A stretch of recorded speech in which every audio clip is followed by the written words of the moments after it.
Okay, so hello everyone, good morning. My name is Davinder and I'm your finance mentor. In this session, we are going to discuss the MCQs for the finance one, and that are going to be very important for you and for your revision for the SEBI examination phase 2. Okay, so tell me that everything is fine with my audio and my video so that we can start with the session very quickly. Okay, let me check that audio and video is fine with the audio, with the video. Okay, great. I believe everything is fine from my end. In case there is any issue, tell me in the comment section that, ma'am, we are facing some kind of issue with your video and audio. Okay. However, it is fine as of now. So in this session, as you can see the finance, there are many chapters in the finance. So I have just randomly picked up 50 questions in this session to be discussed with you. Okay, try to answer that. That is going to be very important. Again, आपकी revision अच्छे से होगी and we will try figure out that what is wrong with the wrong answers that you have given. Okay, yes. चलो start करते हैं. Right. So I have randomly picked up few questions and try to answer them. Okay. So there are more than 600 questions in this book. So I have just randomly picked 50 questions for you. And in the next session, we are going to discuss another 50 questions. Right. So for each subject, we are going to discuss 100 questions. And for just like that, we are going to discuss 600 questions or even more than that MCQs for you for the revision purposes. Right. So let's just begin. So the first question here is, it says the act of buying an asset without having to make a full payment in the immediate future is known as dash. Okay, try to answer that because again, अगर आप answer नहीं करेंगे, it won't be counted as a revision or practice for you. So answer that. What do you think is the right answer in this case? The act of buying an asset without having to make a full payment in the immediate future is known as dash. So basically the answer in this case is A, that is hire purchase. Hire purchase is a kind of, we can say, a purchase wherein the person takes the ownership of the asset, but on a the payment is being made on a ownership on a installment basis. Great, good Sarit. So do participate because it is going to help you, right? Question number 2, it says which of the following statement is or are correctly stated about the hedge funds. Again, derivatives के बारे में हमें पता होना चाहिए. Good knowledge should be there. So what do you think is the right answer in this case? Which of the following statement is or are correctly stated about the hedge fund? Let me speak aloud for you. The first one says average length of the investment under the hedge fund is 6 to 18 months. It can also be called as inclined towards the volatile withdrawal of investment.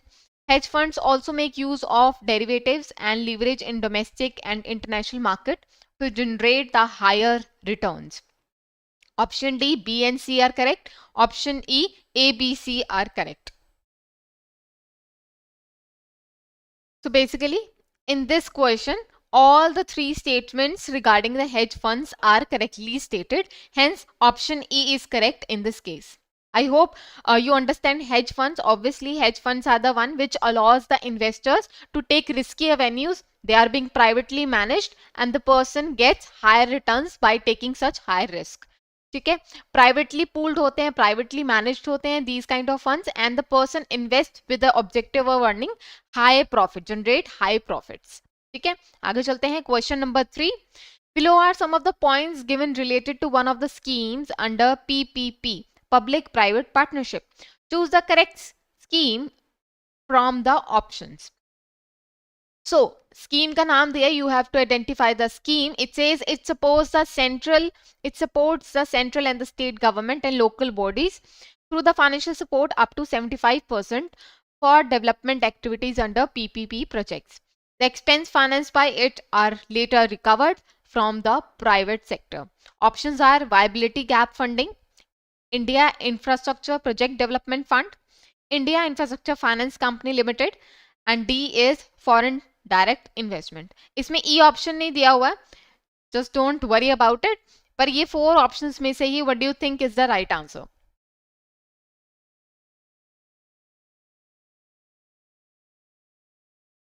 Yes.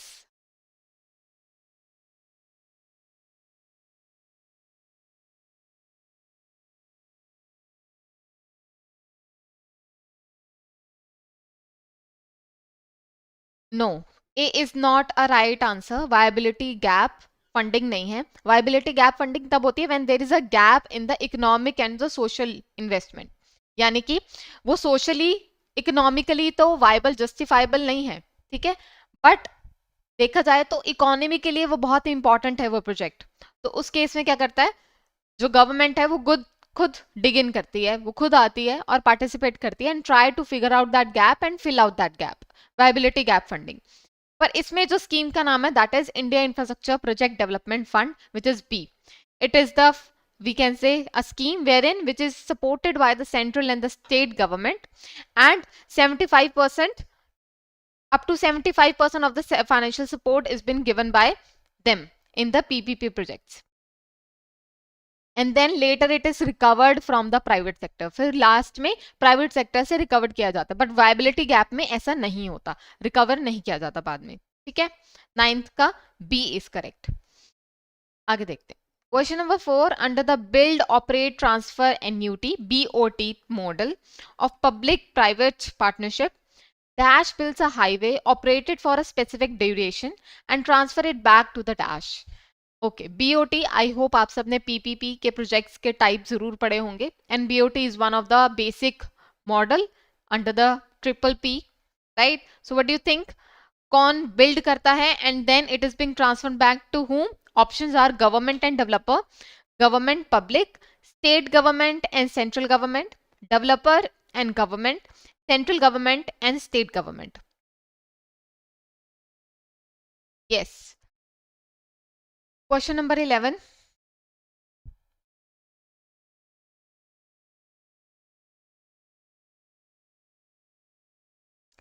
Good, great, great. Right answer. D is the right answer. That is developer. Developer can be anyone, any private company can participate as a developer, and then it is being transferred to government. Good, good. चलो आगे देखते हैं question number 5। Which of the below equations are correct? Which of the below equations are correct? So it says it's all about social benefit, social cost, external cost। तो आपने इन सब के बारे में जरूर पढ़ा होगा in our notes as well।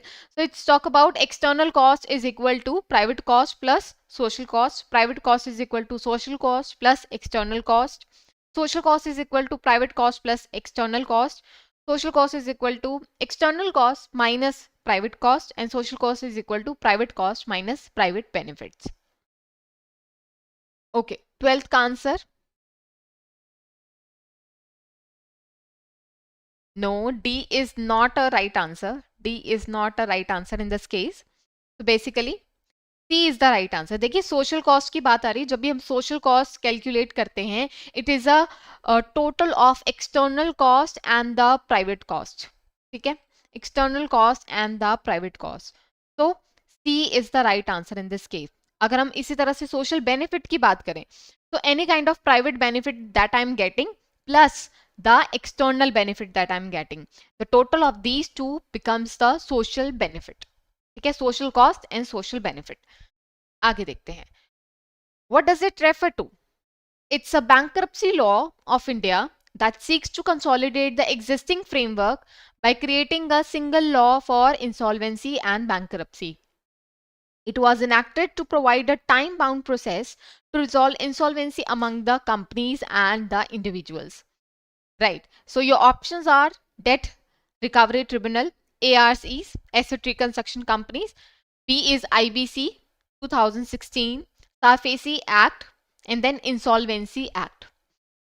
ये मैं बहुत ही इजी क्वेश्चन कंसीडर करूंगी क्योंकि इसकी स्टेटमेंट्स में ही आपको काफी सारे आंसर्स मिल जाते हैं।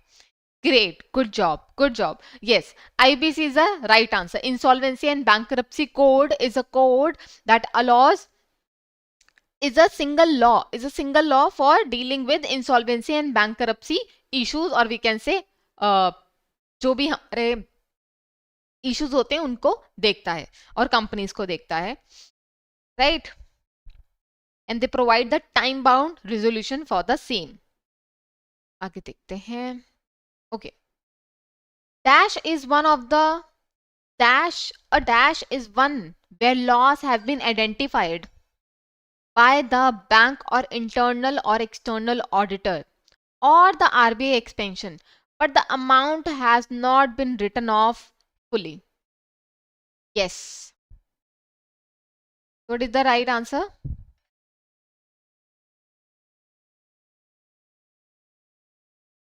It is a kind of loss which has been identified by the bank, internal or external auditor or by RBI expansion, but the amount is not fully written off.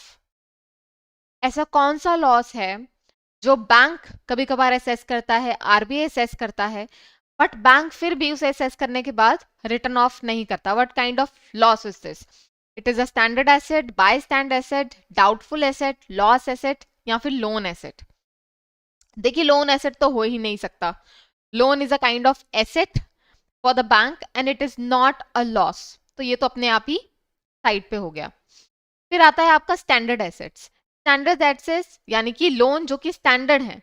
Again these are not a kind of, हम कह सकते हैं loss. By stand और doubtful assets. Doubtful assets अभी bad debts नहीं बनी है, तो इसलिए we are not counting it as a loss. फिर आती है लॉस एसेट्स. नाम से ही बता रहे हैं loss assets. These are assets जिसको बैंक मान चुकी है that we are not going to get any recovery from them. So these are loans which we are not going to get recovered. शायद फ्यूचर में कभी एक दो रिकवरी आ जाए, just like that, but loss वो कंसीडर्ड हो चुकी हैं. ठीक है, और उसको अभी फुली रिटर्न ऑफ भी नहीं किया गया है. तो these R D loan assets. आगे देखते हैं क्वेश्चन नंबर 8 जो कि है 23 इन this case. What is the time period for a term loan to be classified as non-performing asset? कौन सी एसेट को हम एनपीए कह सकते हैं, घोषित करते हैं? After how many days? Yes.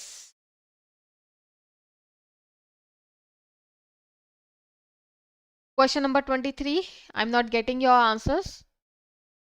Very easy question, very basic question.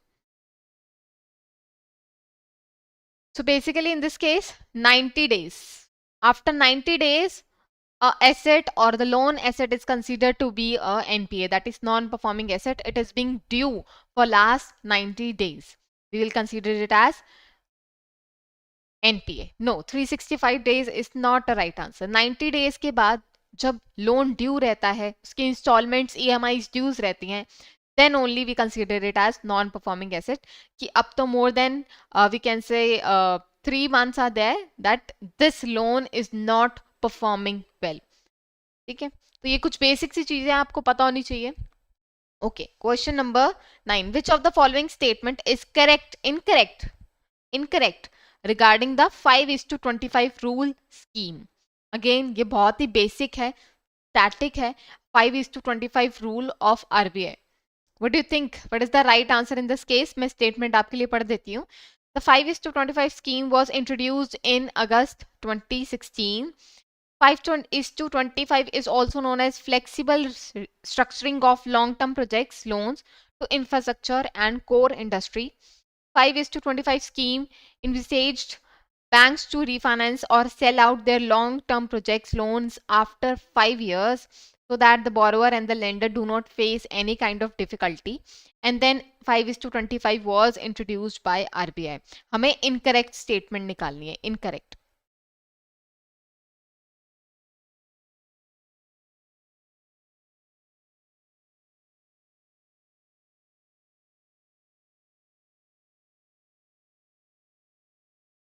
Okay, एक तो हिंट मैंने ही दे दिया था आपको that this is a scheme of RBI, तो आपको पता लग गया that D is a correct one. तो हमें एलिमिनेट करते हुए जाना है. Right right, good good. तो हाँ, मुझे आंसर्स आए हैं. 5:25 scheme was introduced is not in August 2016. It was introduced in 2014. ठीक है, तो ये बहुत ही इंपॉर्टेंट स्कीम है, बहुत ही बेसिक स्कीम है, आपको पता होनी चाहिए. सो 2014 में हुई थी. All other statements are correct. तो बेसिकली 5:25 स्कीम क्या होती है? That allows the bank to review the 25-year tenure of loan in every 5 years. क्योंकि हमारे जो इंफ्रास्ट्रक्चर प्रोजेक्ट्स होते हैं they are very long term loans होते हैं और एक ही बारी में सारा फंड दे देना to that project is very risky. So what banks do that they set the loan tenure as 25 years maximum, and then after every 5 years they are going to review the loan to see what is the current status of the project, how should I finance it, should I reset the interest rate. All such things are being reviewed by the bank on a every 5 years का periodic basis. आगे देखते हैं question number 39. In which year the bank for international settlement was founded, BIS. Very basic question, again static है. इस तरह के questions बहुत पूछे जाते हैं इन योर सेबी एग्जामिनेशन. तो इस तरह से वन लाइनर क्वेश्चंस आपके आ सकते हैं regarding the establishment of any of the key organisations. तो BIS, that is bank for international settlement.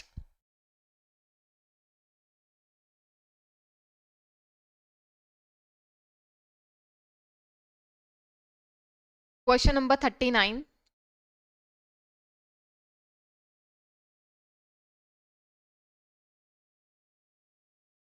So, Bank for International Statement is a global financial institution.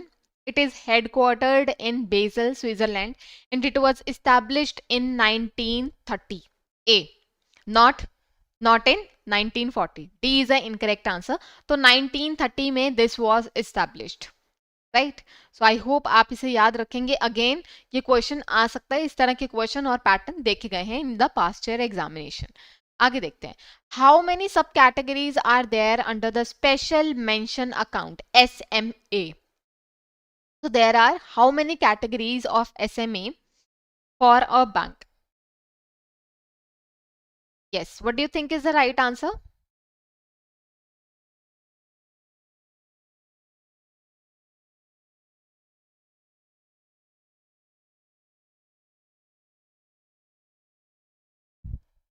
हम discuss भी करेंगे SMA की categories.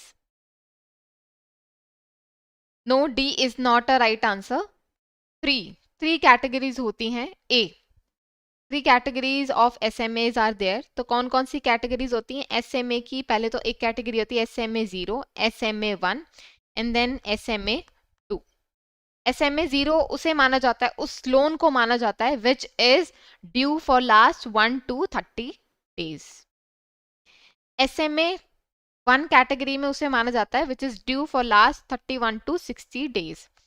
And then high risky, इसे हम risky asset मानते हैं और इसके अकाउंट मानते हैं बिकॉज दिस लोन अमाउंट और we can say the instalments are due from last 61 to 90 days. तो अगर इस कैटेगरी में है this is very risky.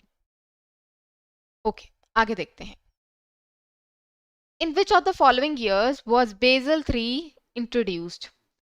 Basal से रिलेटेड क्वेश्चंस पूछे जा सकते हैं. Again they are important, so I have included that.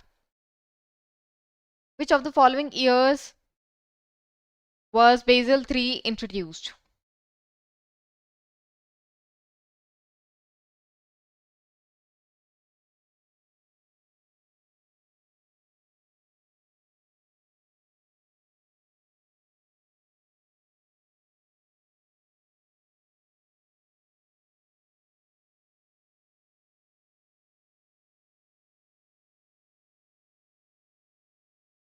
So Basel III was introduced in 2010.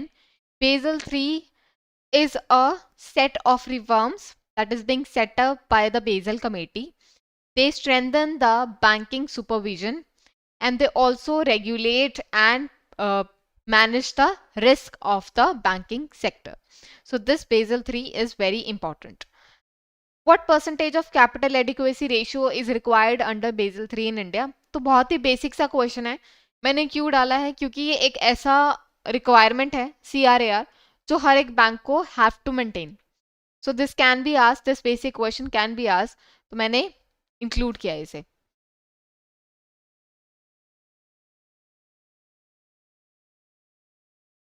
To 2012 is not a right answer.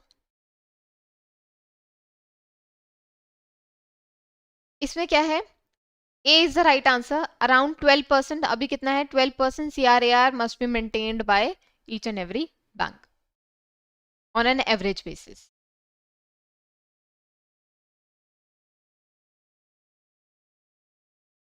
जैसे कि आरआरबी हैं, उन्हें भी 12% मेंटेन करना है of the capital adequacy ratio. Which of the following established the committee that formulates the Basel guidelines? ठीक है, ऐसी कौन सी कमेटी थी जिन्होंने फॉर्मुलेट करी थी basal guidelines?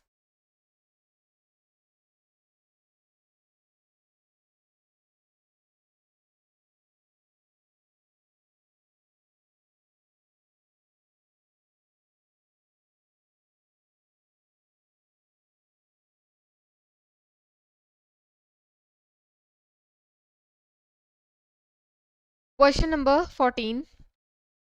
So the right answer in this case is central bank governors of group of 10. Group of 10. The group of 10 governors was the committee that formulated the Basel III norms, or we can say the guidelines. A is not a right answer.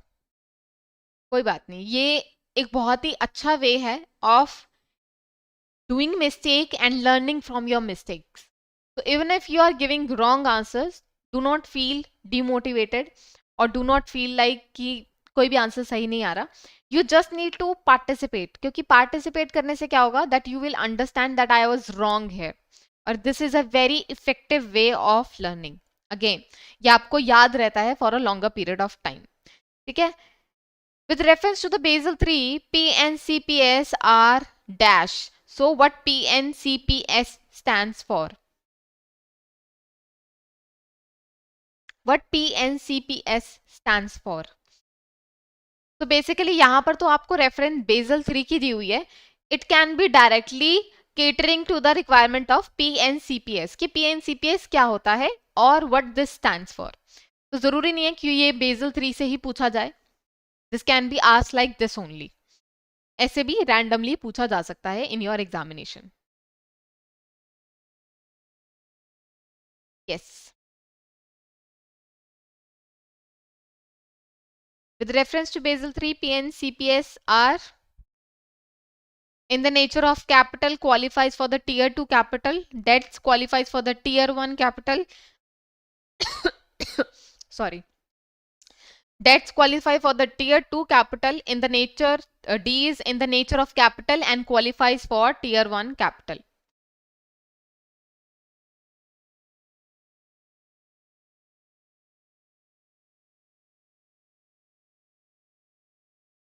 Right, good job. So D is the right answer, that is in the nature of capital and qualifies for the tier 1 capital. देखिए P and CPS stand for perpetual non cumulative preference share. Perpetual मतलब कि इसका कोई maturity नहीं है. These kinds of preference share do not have a maturity. So basically the principal amount do not have to be returned back to the investors. First point. Non-cumulative.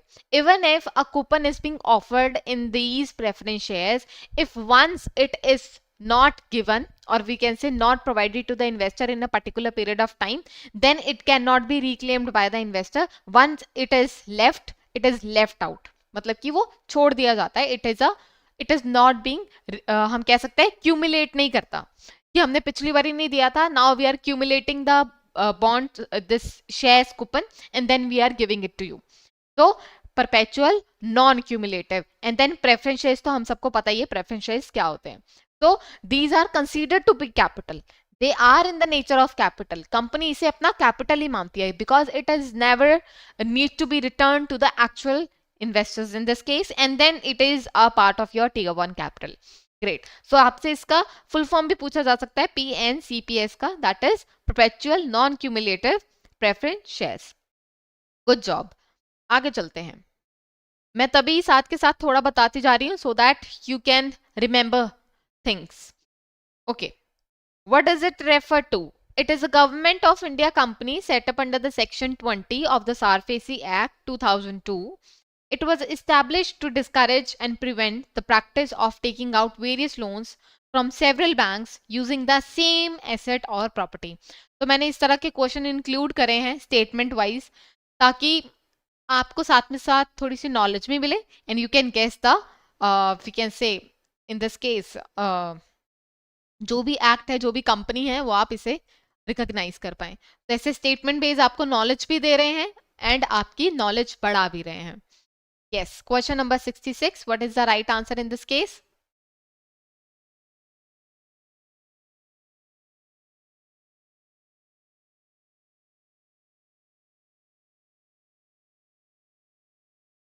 जल्दी से answer देंगे, it is taking a lot of time. मैं दूसरे options भी दिखा देती हूँ। सेसाई with S, CERSAI with C, Sarfaci Limited, and what are the other options? Asset Reconstruction Company, Strategic Debt Reconstruction Company. So what do you think is the right answer? C, Sarfaci Limited. No, this is not a correct answer. What is the right answer in this case is B, that is CERSAI. CERSAI stands for Central Registry of Securitization, Asset Reconstruction, and Security Interest of India. This is a non-profit organization under Companies Act 2013. It was set up by again government of India ने setup किया था इसे under section SARFAESI act of section 20 of SARFAESI act 2002. अब this was established in order to eliminate or reduce the fraud that is happening in the loan sector. जैसे कि एक person है, they are keeping one asset or property as a pledge for or as a collateral against a loan, like ठीक है, तो अब उसी asset को कई बारी कोलैटरल के लिए दे चुके हैं वो to another various kind of banks, and that was creating a problem. तो ये जो central registry है, they ensure that particular one asset is being already collateralized and they keep the record of all the collateralized, securitized assets and property on which the loan has been taken by the investors. They also provide CKYC, central KYC services also. ठीक है, good morning Rohan. Okay चलो start करते हैं फिर से। Question number 17, I hope कोई question नहीं रहता। चलो, when was the retail debt market introduced in India? हम ये भी डिस्कस करेंगे, रिटेल डेट मार्केट क्या होता है, होलसेल डेट मार्केट क्या होता है। So what do you think is the right answer?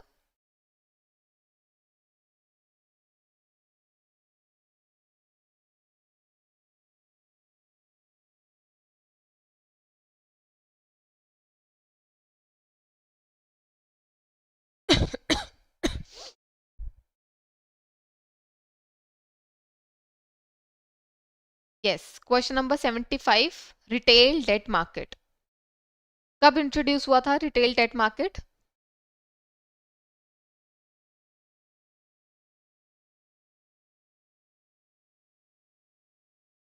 Right, 2003 में it was started by NSC. NSC ने स्टार्ट किया था फॉर द रिटेल यूजर्स, और we can say for the retailers which is small investors, they can take part in the debt market, debt market में invest कर सकें। तो ये सबसे पहले एनएससी ने 2003 में इंट्रोड्यूस किया था। Great, good job. Question number 76. What does it refer to here? It is issued at a discount to its face value. It does not offer any coupon to its investors. It is redeemed at a maturity at a face value. So, it is fixed rate bond, zero coupon bond, floating rate bond, treasury bills or cash management bills. So, what do you think is the right answer in this case? What kind of bonds are these? किसके features बताए हुए हैं इसमें?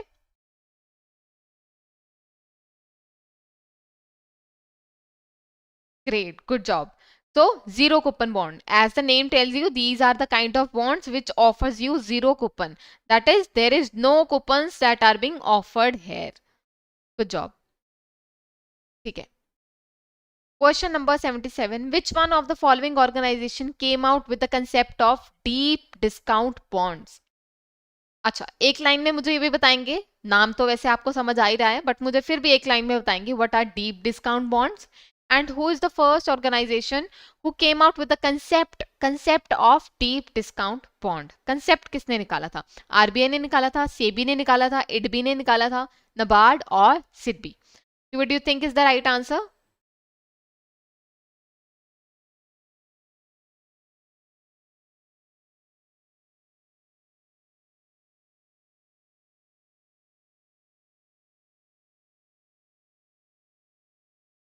चलिए, ये जो 78 question है, again it is catering to the same concept, that is deep discount bond, and they are asking about the introduction of such deep discount bond.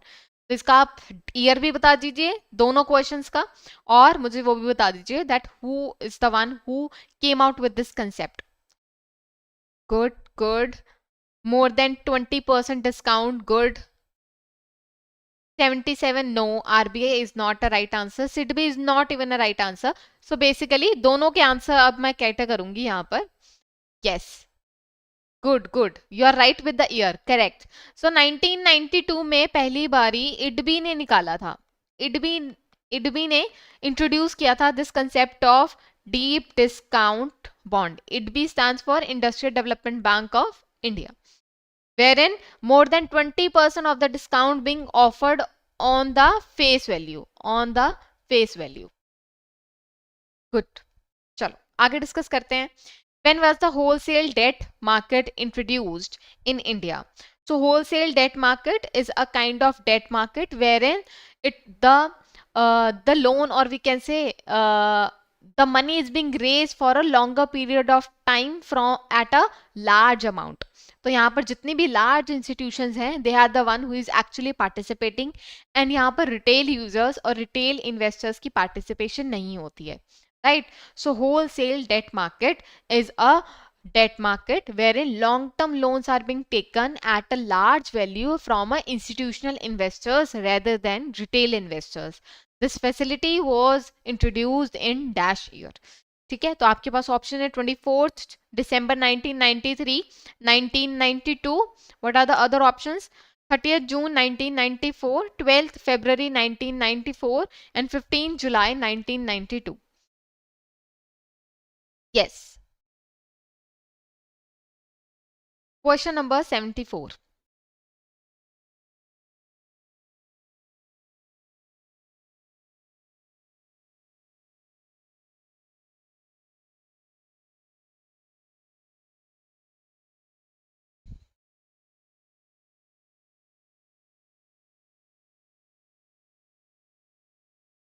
Okay, C.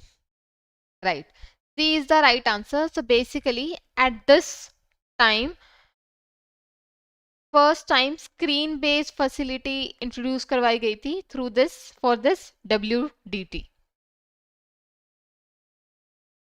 on 30th June 1994. It was the first formal screen based trading facilities introduced in the debt market for the WDT. चलिए आगे चलते हैं.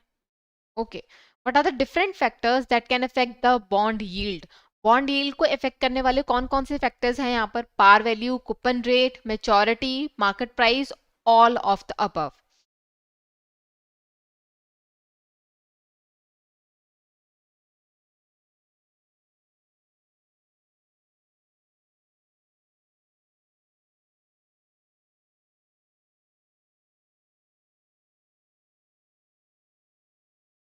What is the right answer? I'm waiting for your answers. Yes, E is the right answer. All of the above. All these factors are the one who can affect the bond yield. Whether it is the maturity, the coupon rate, market price, इन सब से directly affected है our bond yield. चलो, which of the following refers to the current yield? Current yield किसे बोला जाता है? So bond yield return based on the annual coupon payments and the current price. Bond annual return based on the annual coupon payments and the original base price. Bond annual return based on the annual coupon payments and the face value, and none of the above. What do you think is the right option in this case?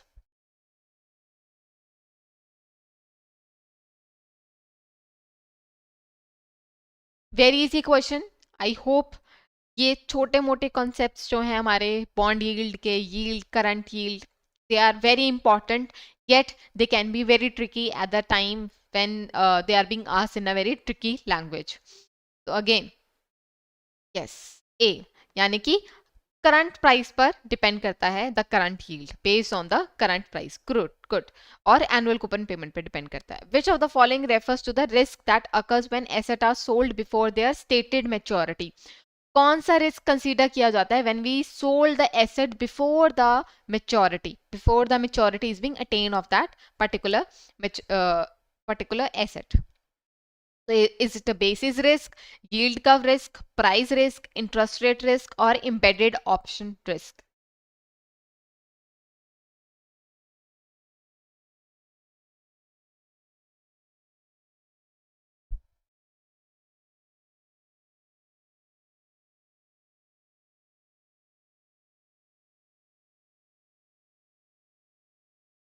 No, A is not a right answer. The right answer is price risk.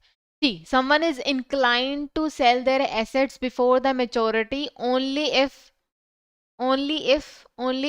they feel like that at the time of maturity the value of asset would be less. ठीक है, और अभी ज्यादा profitable है if I sell my security or sell my asset right now before the maturity in order to earn the high amount of return.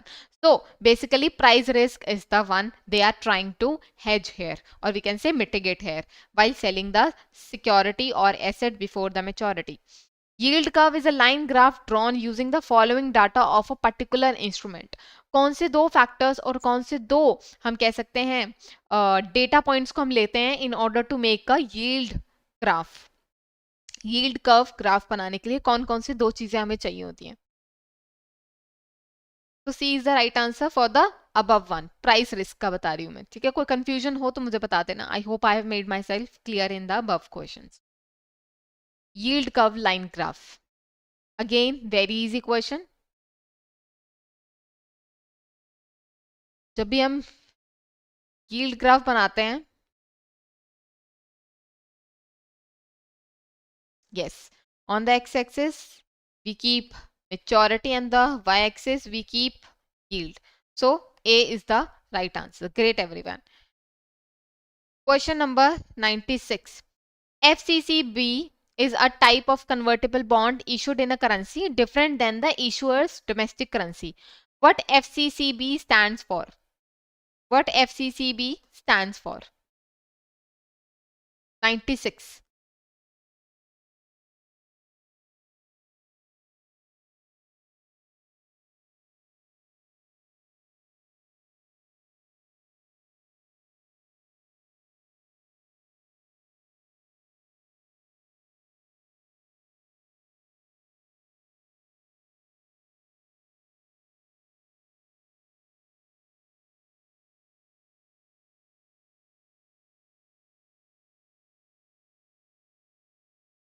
Foreign currency convertible bonds.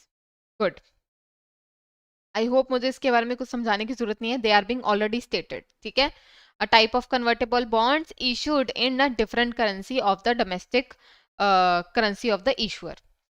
Which of the following is not a feature of masala bonds. Masala bonds के कौन से features नहीं हैं? I just zoom out for you so that you can read carefully the options.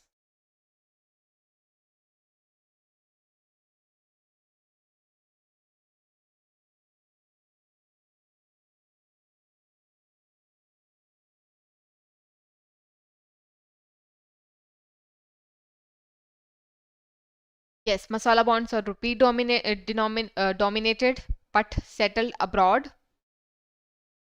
Masala bonds are added in the tier 1 and tier 2 capital of the adequacy purposes. Companies and NBFC as well as banks can issue the masala bonds.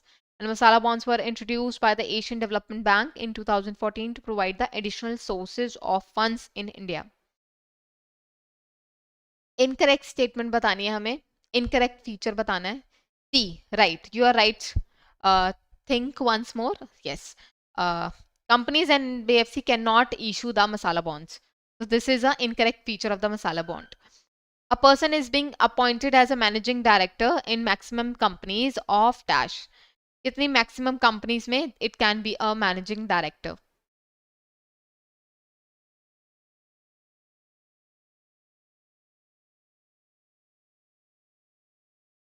Yes.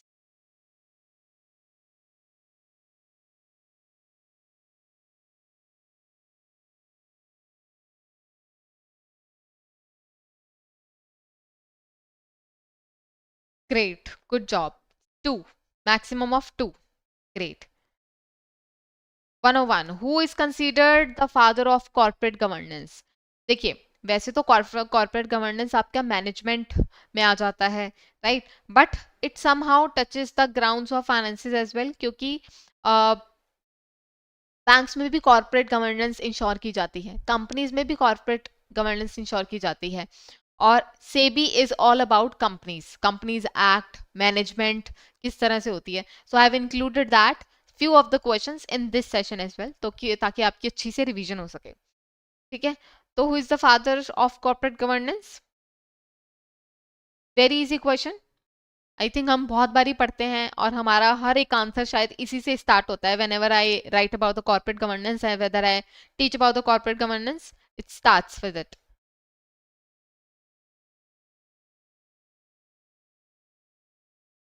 Bob Tricker. Bob Tricker is the one who coined the term corporate governance in 1984. 1984 में they coined it. तो please ये बहुत ही basic सा question है, याद रखेंगे इसे. Yes, Bob Tricker in 1984, corporate governance. Okay, what can be the various parameters for measuring the good corporate governance? एक good corporate governance कब कहा जाती है और हम कौन से parameters पे we can say that it is good enough? So BOD is well diversified. Companies not engaged in insider trading. Companies paying taxes regularly and there is no fine and penalty against the company.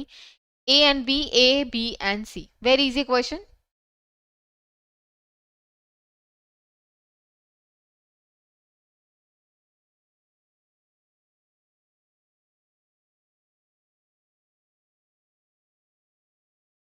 Great, good job. A, B, C सारे ही correct हैं. The first three statements are all correct because corporate governance is all about the application or the implementation of the best practices of the management, wherein you are complying with the rules and you are ethically following them, right? And effective management and distribution of wealth is being managed at the highest level of committee or board of directors. ठीक है, चलिए आगे देखते हैं. Which of the following is not one of the pillars of corporate governance? कौन से corporate governance के pillar नहीं है? Question number 105.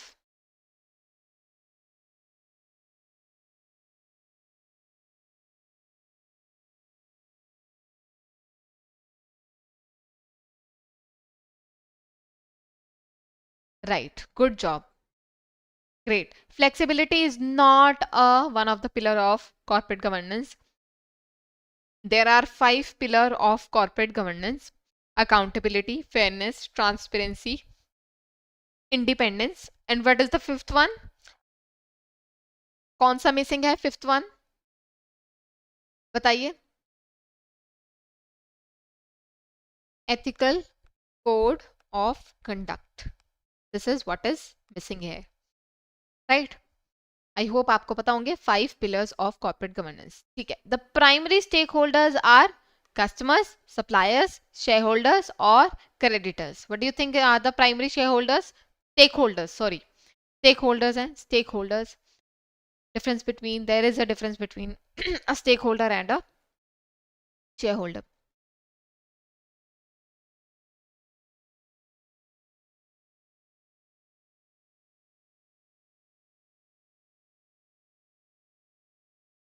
Very easy question again. So C is the right answer. Shareholders. Shareholders. Yes, shareholders are the primary stakeholders. They are the primary stakeholders. Why? Because they are the one who get directly affected by the actions of the companies or corporate in this case.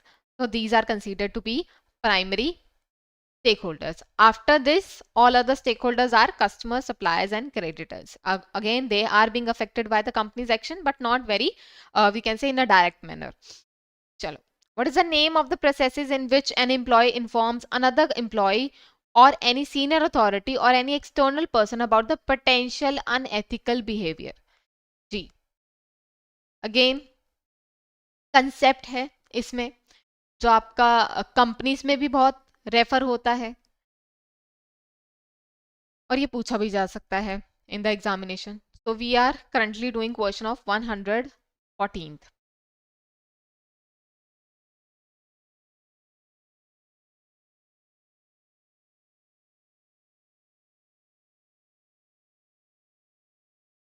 Yes, yes. A is the right answer. That is whistleblower.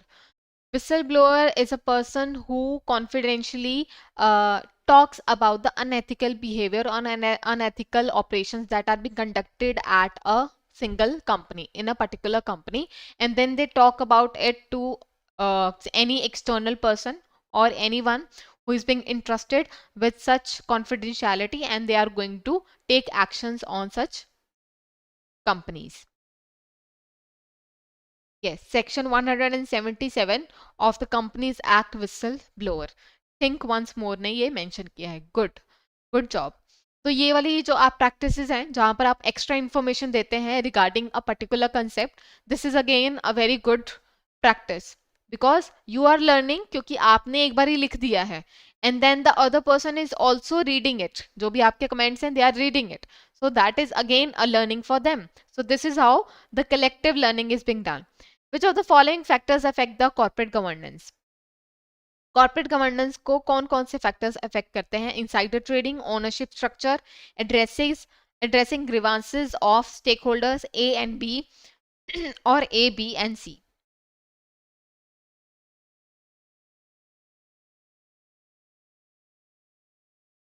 ये भी बहुत easy question है. Yes, all the factors are the one who can affect the corporate governance. क्योंकि insider trading होगी, again corporate governance will be affected. Ownership structure कैसा है उससे भी define किया जाता है that how the corporate governance is there, and then addressing the grievances of the stakeholders. Again, this is the part of your ethical behavior wherein you are catering to the requirement of the stakeholders. So again, that is important. Which of the committees are mandatory for a company as a company act? Which of the committee are mandatory for a company as per the Company Act? Which of the committee? Yes, all of the committee above stated are important or mandatory as per the Companies Act. Chalo. Which was the Department of Electronics set up by Government of India to strengthen the e-governance in India? E-governance in India. ठीक है. 124.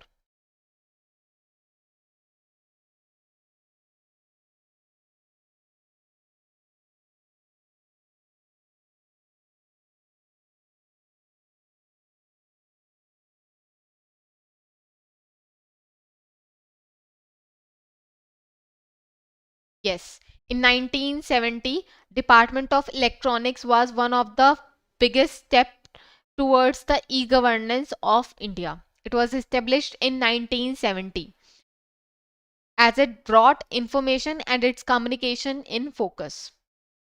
ठीक है, आगे चलते हैं.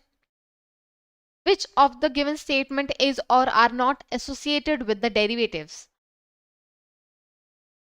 Again, derivatives आपको पता होने चाहिए and this is considered to be a very basic question. Why? Because derivatives के बारे में हम बहुत पढ़ते हैं in a daily basis and I consider it as one of the basic knowledge regarding financial instruments that you must know. ठीक है, तो I'll consider it as very easy question. So derivatives are financial instruments whose value dependent upon some kind of underlying asset. Derivative do not have any physical existence but emerge out of a contract between two parties.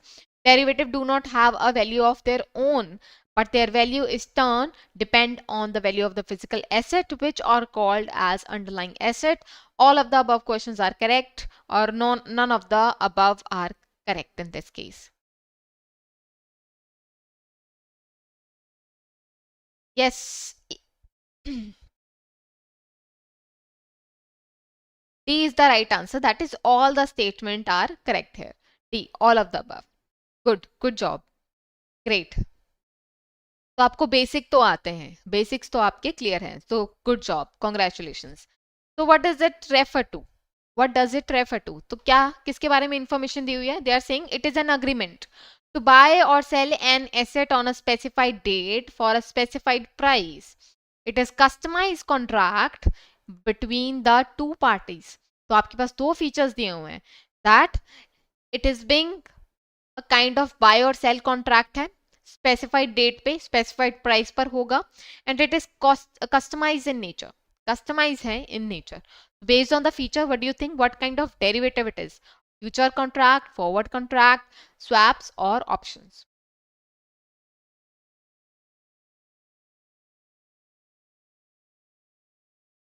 Great. Forward contracts. Forward contracts are less regulated as compared to the future one, because they are being, we can say, they are customized in nature and they are being done between the two parties. Future contracts काफी standardized होते हैं, right? तो forward contract is the right answer in this case. Again, forward है तो futuristic आप सोच रहे हैं that we are going to sell or buy, take this action at a particular date at a particular price. Great, good job. आगे देखते हैं. Which of the following options can be exercise at any time on or before its expiration date? Which of the following options can be exercise at any time on or before its expiration date? European option, naked option, American option, covered option?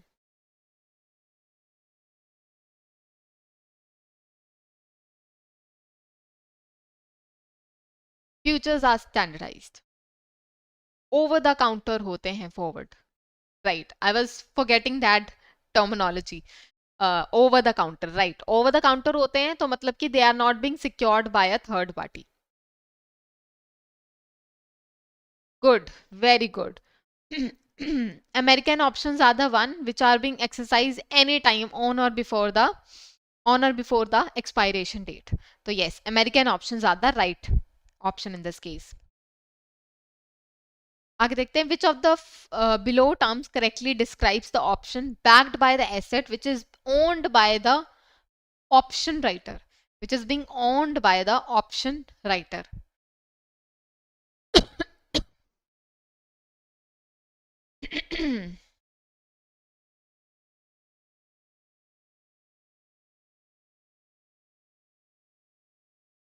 Yes.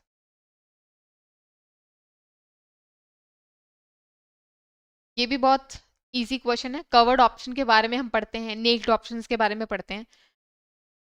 Right, the covered option, that is you are owning the asset before you exercise the option, you owned the asset. And then naked क्या हो जाता है? That you do not own the asset. American option we just read that we are exercising the option before the expiry date.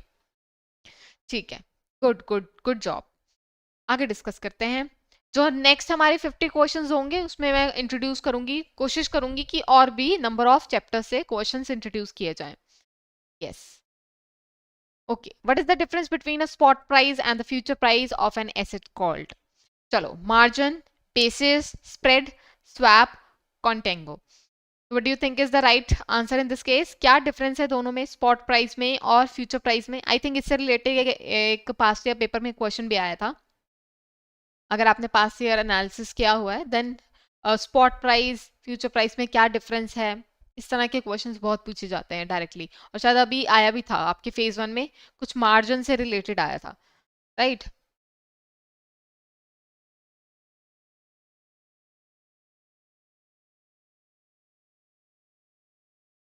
Right, basis, basis, it is the basis. Spot price में और future price में we call it as basis. Difference between them are named as basis.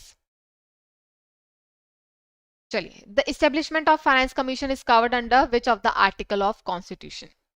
चलिए, बहुत ही basic static question है. Finance commission आपका static का part है. आई होप आपने फाइनेंस कमीशन अच्छे से पढ़ा होगा. And what do you think under which article it is being covered of the constitution?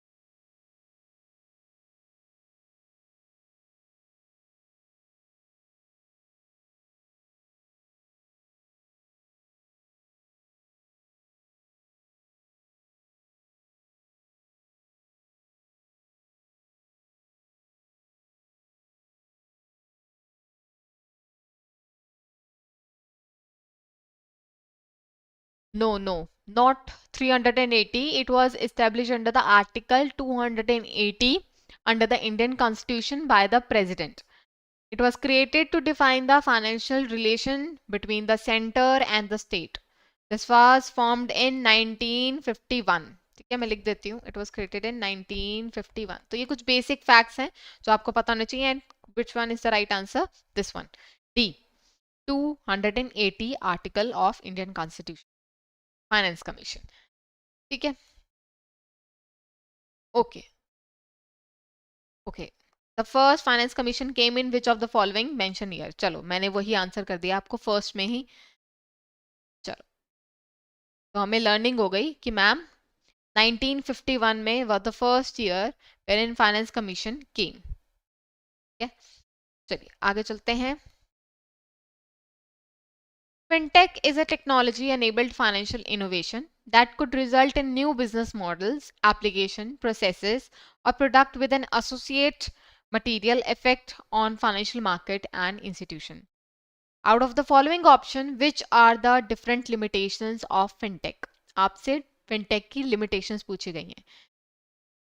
Privacy breaches, cybersecurity risk, leaving behind digital illiterate consumers. A and B, A, B, and C. That means all the statements are correct. What do you think is the right answer? Which of the following is a negative point, or we can say a limitation of a fintech? Right. तो basically A B C सारे ही यहाँ पर जो तीन option आपको दिए हुए हैं they all are correct. Privacy बहुत ज़्यादा ब्रीच होती है. There is a lot of complaints from the consumers that the privacy we do not have a privacy of a data breach. That means they are not being transparent about how they are using our data and where they are using our data. And then cyber security risk to hai because they are maintaining all our data. There could be a cyber security risk that could hamper the transparency, the privacy of the consumers at the end. And then who the customers or the consumers who are not digitally literate enough, like people of old age, they are not being catered by these fintech companies. So again, this is a limitation of fintech. Okay. When did Bitcoin network come into existence? Okay, 2009 बता रहे हैं. What are the things?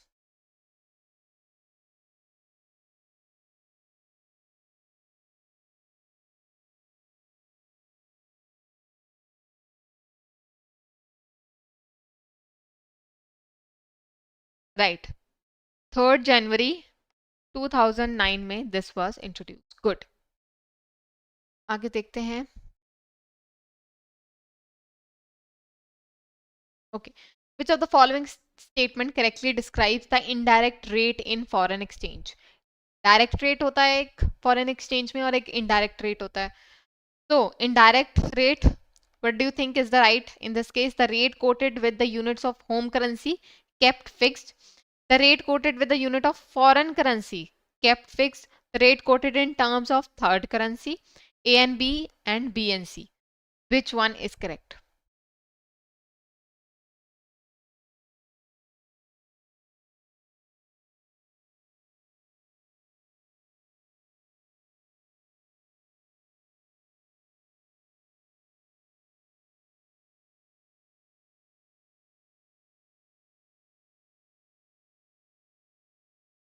Very tricky question. इस concept पे बहुत से बच्चे अटकते हैं कि मैम इनडायरेक्ट रेट और डायरेक्ट रेट नहीं समझ में आता कभी कभार और they are very confusing. Okay, I'm getting some answers. Home currency is fixed. A. Yes. Home currency is kept fixed and the rate is quoted with the units of home currency, keeping home currency at fixed. So right. Indirect rate in foreign exchange is this. Direct quotation is also known as dash. Direct quotation.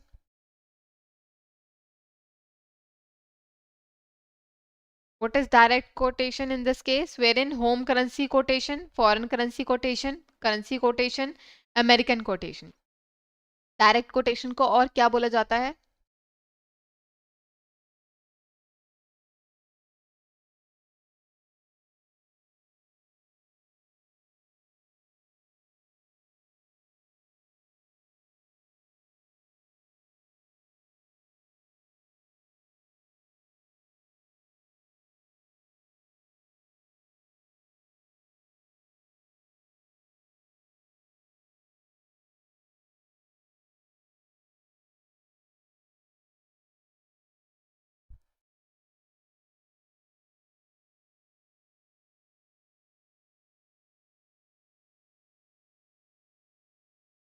जल्दी से बताएंगे, आपके comments नहीं आ रहे हैं मुझे।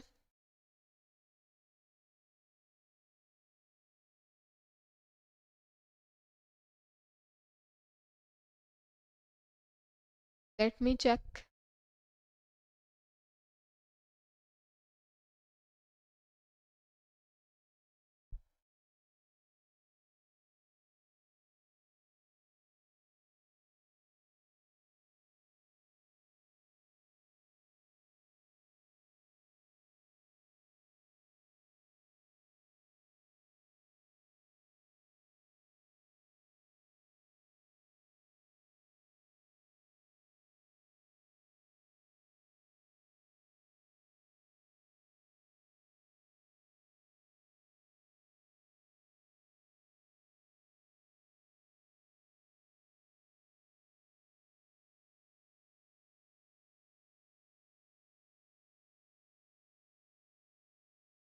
इसे A बोला जाता है, that is home currency quotation.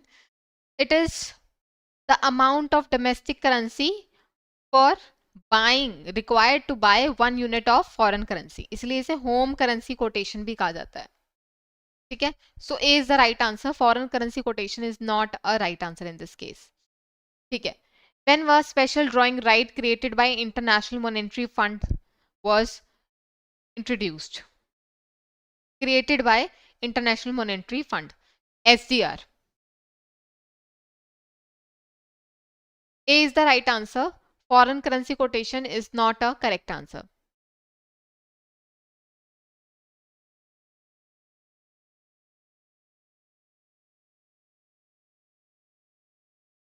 आपके कमेंट्स मुझे आ नहीं रहे हैं। लेट मी सी कि एवरीथिंग इज फाइन।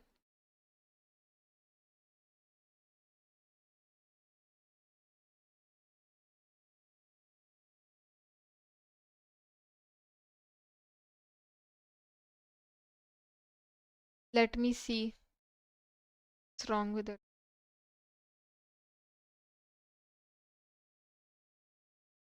ओके चलो मैं फोन से देख लेती हूँ जब तक नहीं आ रहा।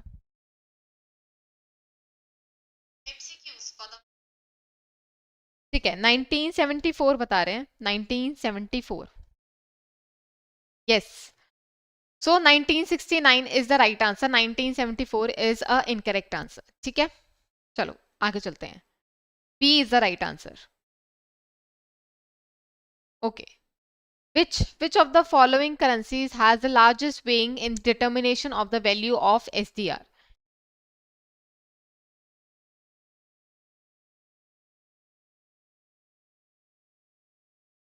Yes. Okay. Yes, A is the right answer, US dollar. Great. All the offenses under the FEMA are considered as dash offenses. All the offenses under FEMA are considered as dash offenses.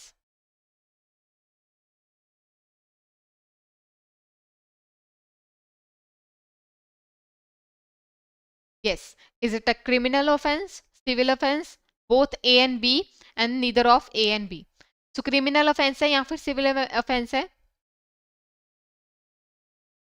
देखिए criminal offence नहीं माना जाता, it is consider to be a civil offence. Civil offence माना जाता है, civil offence. Okay, under the FEMA the definition of authorised person is dash. Who is the authorised person in this case as per the definition of FEMA?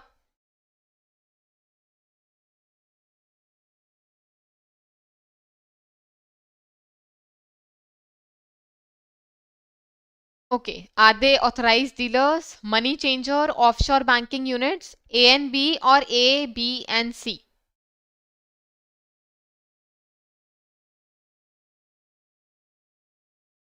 (196) का C बता रहे हैं आप? नहीं नहीं, both they are not considered as both. They are being considered, any violation done under the C, under the FEMA regulations are considered as civil offense, not criminal offense. G, 200 question, or we can say the 50th question of the session. Okay, E is the right answer in this case, not A. So basically, authorized person is a person who is authorized to deal authorized to deal in the foreign exchange. It can be an offshore banking unit. It can be an Indian bank who is authorized to deal with foreign exchange, right? Again, we call it as authorized dealers. AD banks bhi bolte hain, right? And then we have money changer as well. Money changer, again, a kind of banks that allows you to change the exchange your currency, right? Money changer. So all these are considered to be authorized person. ठीक है. So with this we are done with the 50 question MCQs. I hope आपकी revision अच्छे से हुई होगी.